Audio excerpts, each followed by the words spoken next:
भारत में अफीम की प्रोसेसिंग और प्रोडक्शन में अब प्राइवेट कंपनियों की भागीदारी के लिए मोदी सरकार ने दरवाजे खोल दिए हैं।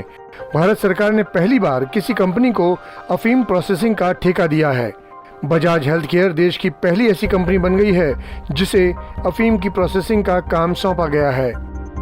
डील को लेकर बजाज हेल्थ केयर का कहना है कि कंपनी को 2 ठेके मिले हैं। कंपनी अफीम के अल्कलॉइड और दवा एपीआई बनाकर सरकार को मुहैया कराने का काम करने जा रही है। कंपनी ने कहा है कि केंद्र सरकार ने अफीम से अल्कलॉइड निकालने का काम सौंपा है।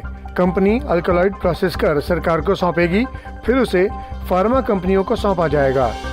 कंपनी ने इस काम के लिए गुजरात के सावली में 34 एकड़ के कारखाने में कुछ बदलाव भी किए हैं। इस कारखाने में 250 टन सालाना अफीम प्रोसेस करने की क्षमता है। कंपनी का कहना है कि इसमें इजाफा किया जाएगा, जिससे आने वाले 5 सालों में कंपनी 6000 टन प्रोसेस कर सकेगी। आपको बता दें कि अफीम प्रोसेसिंग से अल्कलॉइड निकलता है, जिसका उपयोग कफ सिरप, पेन किलर के साथ साथ कैंसर की दवाओं को बनाने के लिए किया जाता है। मौजूदा समय में यूपी और एमपी के 2 सरकारी कारखानों में अफीम को प्रोसेस कर हर साल करीब 800 टन अल्कलॉइड निकाला जा रहा है। अब सवाल ये उठता है कि निजी कंपनी को सरकार ने ये टेंडर क्यों दिया। अफीम प्रोडक्शन अगर निजी कंपनियों के हाथ में जाता है तो अफीम के उत्पादन में तेजी आ सकती है। अगर फार्मास्यूटिकल कंपनियों ने प्रोडक्शन तेज किया तो सरकार को बड़ा आर्थिक फायदा पहुंच सकता है।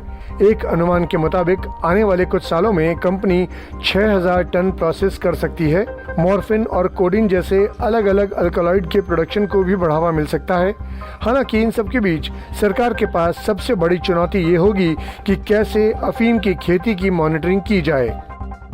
अब जानते हैं कि भारत में अफीम की खेती को लेकर क्या नियम हैं। आज़ादी के समय से ही भारत में अफीम की प्रोसेसिंग और प्रोडक्शन पूरी तरह से केंद्र सरकार के अंदर आती है। अफीम की खेती को कंट्रोल करने के लिए अंग्रेजों ने एक कानून भी अफीम एक्ट के नाम से बनाया था। अफीम एक्ट 1857, 1878 और डेंजरस ड्रग्स अधिनियम 1930 ही ऐसे अधिनियम थे जिनके जरिए देश में नशीली दवाओं के उत्पादन पर नजर रखी जाती थी।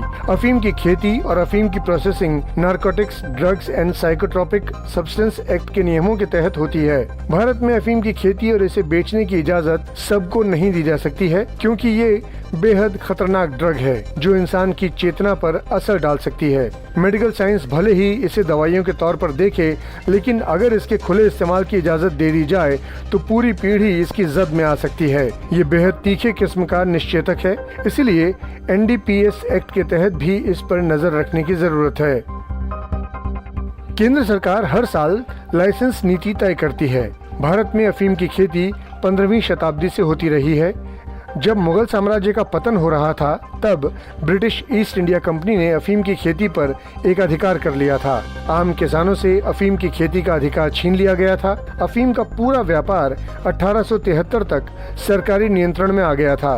केंद्र सरकार हर साल अफीम की खेती के लिए लाइसेंस नीति तय करती है। सरकार हर साल अफीम की खेती का रकबा कम करती है। किसान अपनी फसल में चीरा नहीं लगा सकते हैं, केवल उत्पादन ही कर सकते हैं। अफीम की खेती पर सख्ती से नजर रखी जाती है। अवैध अफीम उत्पादन की जांच के लिए सरकार सैटेलाइट तस्वीरों का इस्तेमाल करती है। जब फसल तैयार हो जाती है तो सरकार अपने फॉर्मूले से ये जांचती है कि कितना प्रोडक्शन हुआ होगा। सरकार पूरी तरह से अफीम खरीद लेती है और कारखानों में इसे प्रोसेस करती है। हमारे इस वीडियो को लेकर आपकी क्या राय है? कमेंट सेक्शन में हमें